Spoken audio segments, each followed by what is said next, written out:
বিসমিল্লাহির রহমানির রহিম। ভাই ও বোনেরা, যে যেখান থেকে আমাকে দেখছেন এবং শুনছেন, আপনাদের সবাইকে আমার সালাম, আসসালামু আলাইকুম।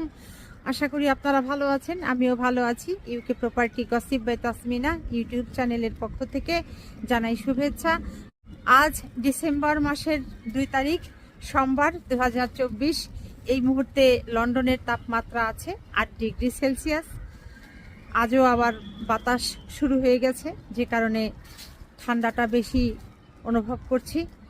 তো যা হোক, আজ আমি আপনাদের সাথে যে বিষয়টি নিয়ে কথা বলতে চাচ্ছি সেটা হলো যে গত মার্চ মাস 2024-এ ইংল্যান্ডের ম্যানচেস্টারের একটি পার্ক আছে।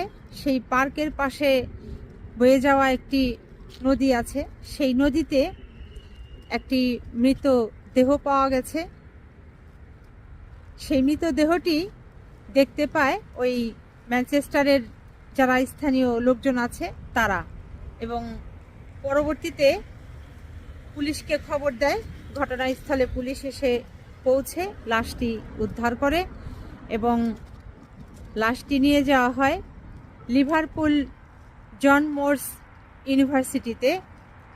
ওখানে ল্যাবে এই মৃত লাশটির অনেক তদন্ত চলে, ডিএনএ, তারপর হচ্ছে ফরেনসিক, পুলিশি অনেক ধরনের তদন্ত আছে, সেগুলো চলে। এরপরে 8 মাস পর এই গত নভেম্বর মাসে এই মৃত দেহটি যেটি পাওয়া গেছে সেটি সম্পর্কে পুলিশের কাছ থেকে কিছু তদন্ত রিপোর্ট সংবাদপত্রে প্রকাশ করা হয়। এজন্য প্রকাশ করা হয় যে এই মহিলাটির কোনো আত্মীয় স্বজন কিংবা বন্ধু বান্ধব কেউ এই যুক্তরাজ্যে আছে কিনা, তাকে এই দেখে চিনে কিনা, কারণ এ পর্যন্তও মহিলাটির নাম পাওয়া যায়নি কিংবা তার কোনো পরিচয় পাওয়া যায়নি। তবে ফরেনসিক এবং ডিএনএ টেস্টের পর যেটি ধারণা করা হচ্ছে যে এই মহিলাটি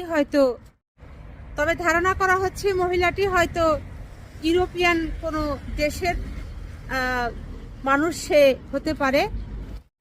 এই মৃতদেহটির উচ্চতা হচ্ছে 5 ফিট 1 ইঞ্চি এবং পুলিশ যখন তাকে ওই পানি থেকে তোলে ওই সময়ে তার পরনে ছিল প্রাইমার্কের একটি টপস আর গাঢ় সবুজ রঙের এবং কালো রঙের জিন্সের প্যান্ট পরা ছিল। আর মহিলাটির মাথার চুল হচ্ছে ব্রাউন ধরনের, গাঢ় ব্রাউন। ম্যানচেস্টার পুলিশ ধারণা করছে যখন তারা এই মহিলার মৃতদেহটি নদীর পানি থেকে তুলেছিল, ওই মহিলাটি ওই সময়ে আসলে মৃত্যুবরণ করেনি।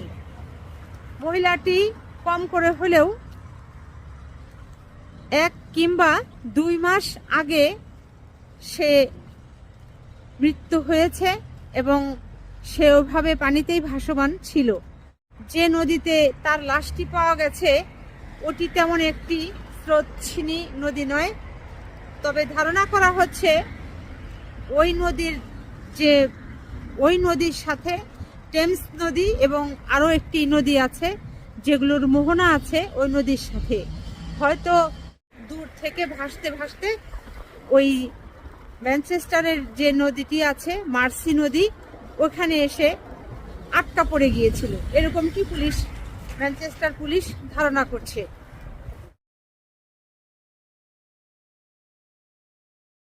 এই মহিলার লাশ দীর্ঘদিন পানিতে থাকার কারণে তার ফেস অনেকটা ভালোভাবে বোঝা যাচ্ছিল না, যে কারণে তার এই ফরেনসিক এবং ডিএনএ টেস্ট করার পর লিভারপুল জন মোরস বিশ্ববিদ্যালয় ল্যাব থেকে তার এই চেহারা নতুন করে তৈরি করা হয়েছে। এখন মেট পুলিশ এটিকে সংবাদপত্রের মাধ্যমে প্রচার করছে, এজন্য যেহেতু তার নাম জানা যাচ্ছে না, তার কোনো আত্মীয় স্বজন কিংবা বন্ধু বান্ধব যদি তার এই ফেসটি দেখে চিনে, তাহলে তারা যেন এই পুলিশের সাথে যোগাযোগ করে এবং তাদের কাছে যদি সামান্যতম কোনো তথ্য থাকে, এই তথ্য দিয়ে যেন তারা পুলিশকে সহযোগিতা করে। আর সেই তথ্যের উপর ভিত্তি করেও দেখা যাবে যে এটি তার আত্মীয় স্বজন কিংবা নিকট বন্ধু বান্ধব প্রিয়জনের কাছে অন্তত তার এই লাশটি পৌঁছে দেওয়া যাবে। সে লক্ষ্যেই এই ম্যানচেস্টার পুলিশ কাজ করে যাচ্ছে।